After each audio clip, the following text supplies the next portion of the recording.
What's up YouTube? It's now time for the next video blog for another superstar.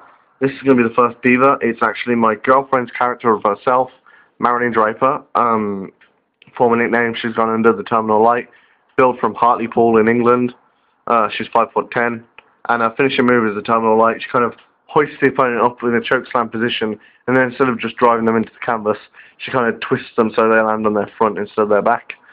Title history: 3-time Women's Champion, 1-time Divas Champion, 2-time Hardcore Champion, and the Raw General Manager from 2009 till 2010.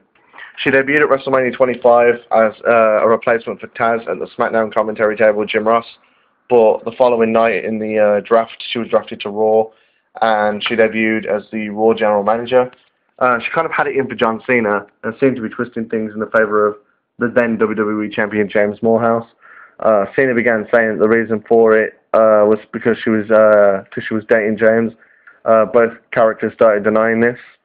At the Great American Bash in June, when Cena beat James, Cena said he obtained special footage of James and Marilyn of a sexual nature, to put it in one way, and threatened to show it unless they admitted it, which after the video got quite graphic, they did.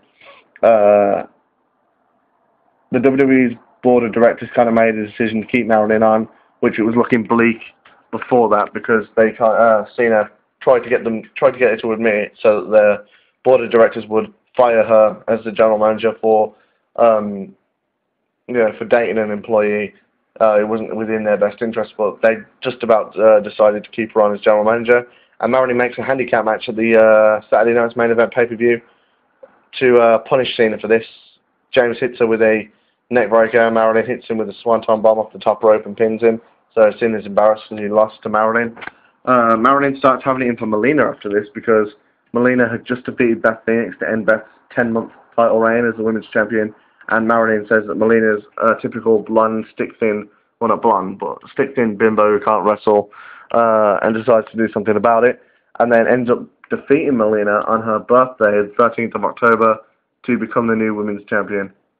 In November, after she's ended her war with Cena, she sets up a World Heavyweight Championship match between Cena as the champion and Shawn Michaels at Armageddon, which is set for the 6th of December, which was actually mine and Marilyn's 1-year anniversary, because these characters are, James and Marilyn are me and her, basically, in the Seafed.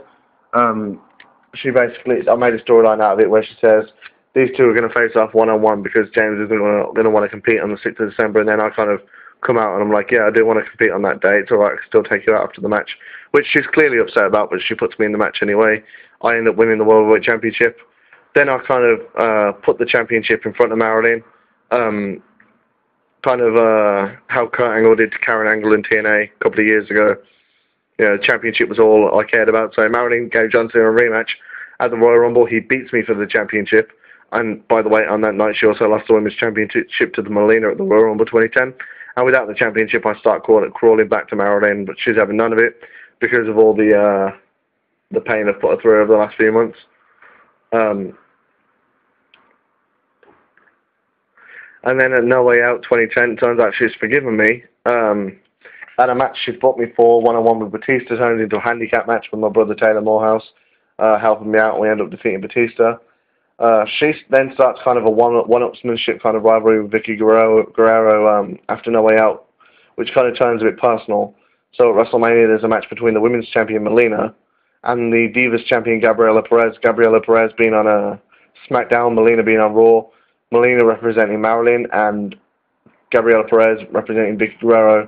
Perez beats Melina, and with the stipulation of the match, that means Vicky Guerrero takes Marilyn's job as the Raw General Manager. So Marilyn's kind of fired as the Raw GM. And in the 2010 draft, Marilyn's drafted to SmackDown, and just less than a month later, she defeats Gabriela Perez to become the second ever Divas Champion. In June, she vows to become the first woman to hold both Women's and Divas Championships, and then beats Michelle McCool in a steel cage match at the Bash 2010 to retain the Divas Championship and win the Women's Championship, bringing them both to SmackDown.